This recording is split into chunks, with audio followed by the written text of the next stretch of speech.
আসসালামু আলাইকুম ওরহমতুল্লাহি ওবরাকাত। আল ফারাহিদি অ্যারাবিক লার্নিং সেন্টারের পক্ষ থেকে স্বাগতম।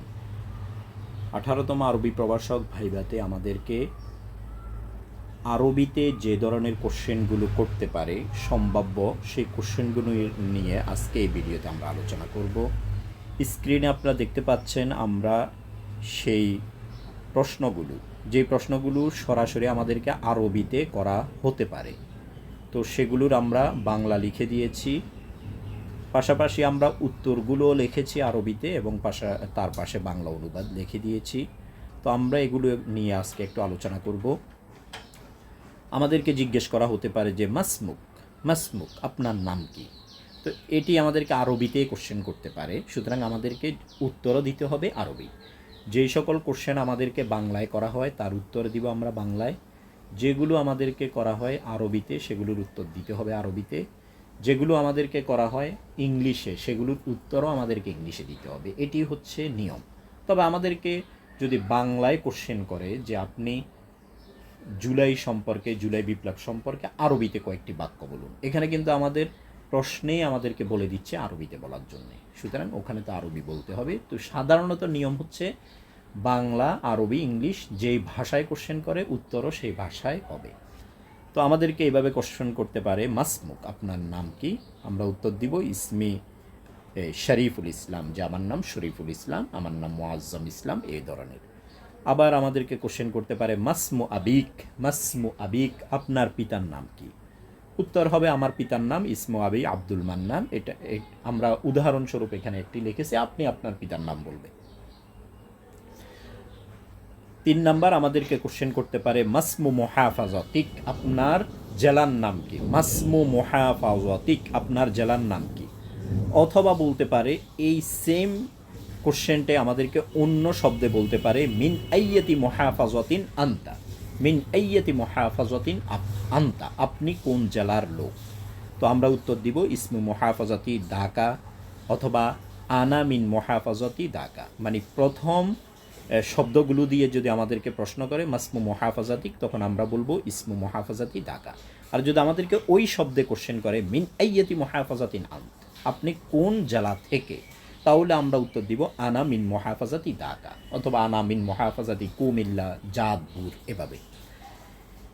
তারপর আমাদেরকে কোশ্চেন করতে পারে মিন আইয়াতি মাদ্রাসাতিন ফুস্তাদ দাখিলা, অথবা জিজ্ঞেস করতে পারে মিন আইয়াতি মাদ্রাসাতিন ফুস্তাল আলিমা, অথবা মিন আইয়াতি মাদ্রাসা ফুস্তা আল ফাদিলা অথবা আল কামেলা, আপনি কোন মাদ্রাসা থেকে দাখিল, আলিম, ফাজিল পাশ করেছেন। তো আমরা উত্তর দিব ফুস্তু আমি পাশ করেছি আর দাখিলা আল আলিম আল ফাদিলা অথবা আল কামিলা মিন মাদ্রাসাতি, আমার মাদ্রাসার নাম। এরপর আমাদেরকে কোশ্চেন করতে পারে মিন আইয়াতি জামিআ হাসলতা আলা শাহাদাতিল বাকালুরিউস আও আল ম্যাজিস্তির। মিন আইয়াতি জামিয়া কোন ইউনিভার্সিটি থেকে হাসলতা আপনি অর্জন করেছেন আলা শাহাদাতিল বাকালুরিউস। বাকালুরিউস মানে স্নাতক, স্নাতক, স্নাতক। আর বাকালুরিউস মাস শারফ, এটার মানে হচ্ছে অনার্স। বাকালুরিউস মাস শারফ, এটার অর্থ হচ্ছে অনার্স। আপনি কোন ইউনিভার্সিটি থেকে স্নাতক অথবা বাকালুরিউস ব্যাচেলর ডিগ্রি অথবা আল ম্যাজিস্তির মাস্টার্স ডিগ্রি পাশ করেছেন। তো আমরা আবার বলছি বাকালুরিউস এই শব্দের অর্থ হচ্ছে স্নাতক। আর আমরা যখন বলবো যে আমরা অনার্স বলবো, তখন বাকালুরিউস এটার সাথে মাস শারাফি, মানে অনার্স মানে কি সম্মান, শারাফুন মানে কি সম্মান, তখন মাস শারাফি যুক্ত হবে। তো কোন ইউনিভার্সিটি থেকে আপনি বাকালুরিউস বিএ অথবা এমএ ডিগ্রি পাশ করেছেন, তখন আমরা উত্তর দিব হাসলতু আলা শাহাদাতিল বাকালুরিউস অথবা আল ম্যাজিস্তির। হাসলতু আলা শাহাদাতিল বাকালুরিউস আও আলাল ম্যাজিস্তির মিন জামিয়াতি ঢাকা, মিন জামিয়াতি রাজশাহী, মিন জামিয়াতি সীতাগুং। আমরা চট্টগ্রাম ইউনিভার্সিটি থেকে, ঢাকা ইউনিভার্সিটি থেকে আমরা মানে বিএ এমএ পাশ করেছি। বিএ আরবি হচ্ছে কি ম্যাজিস্তির, আর এমএ হচ্ছে কি ম্যাজিস্তির। বিএ হচ্ছে বাকালুরিউস, তারপরে এমএ হচ্ছে ম্যাজিস্তির। তবে এখানে আরেকটু আছে যে মানে বিএ এটার আরবি হচ্ছে বাকালুরিউস ফিল আদাবি, মানে বিএ ব্যাচেলর অফ আর্টস। তাহলে ব্যাচেলরের আরবি হচ্ছে কি বাকালুরিউস, আর আর্টসের আরবি হচ্ছে ফিল আদাবি। আর এমএ এর আরবি হচ্ছে ম্যাজিস্তির ফিল আদাবি। তো এটি হচ্ছে মূল আরবি, কিন্তু সংক্ষেপে অনেক সময় বাকালুরিউস বলতে বিএ বোঝায়। আর সংক্ষেপে মাজিস্তির মানে কি মাস্টার্স, কিন্তু এটার মূল হচ্ছে মাজিস্তির ফিল আদাবি, MA, মানে মাস্টার্স অফ মানে আর্টস। কেমন? এরপরে আমাদেরকে জিজ্ঞেস করতে পারে যে কাইফা জিতা হেনা বা হুনা, আপনি এখানে কিভাবে এসেছেন, মানে বাইবা বোর্ডে কিভাবে এসেছেন, বা এই যে বোরাক টাওয়ার এখানে কীভাবে এসেছেন। তখন আপনি উত্তর দিবেন জিতু হেনা বা হুনা দুইভাবে পড়ে আর কি।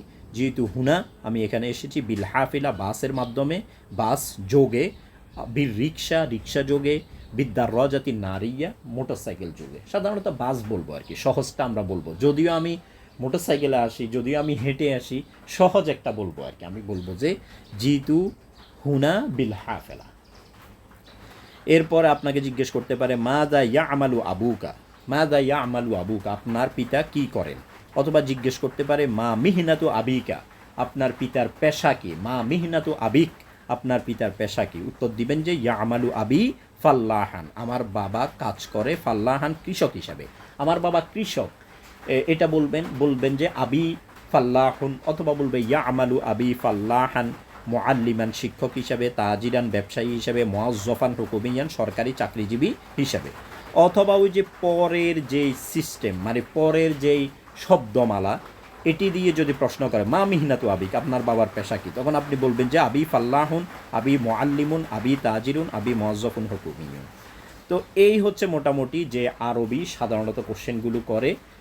তো আমরা আজকের এই ভিডিওতে এই কোশ্চেনগুলো দেখলাম। সামনে আরও ভিডিওতে আমরা এই ধরনের আরও কিছু বিষয় আলোচনা করব। সে পর্যন্ত ভালো থাকবেন। আসসালামু আলাইকুম ওয়া রাহমাতুল্লাহি ওয়া বারাকাতুহু।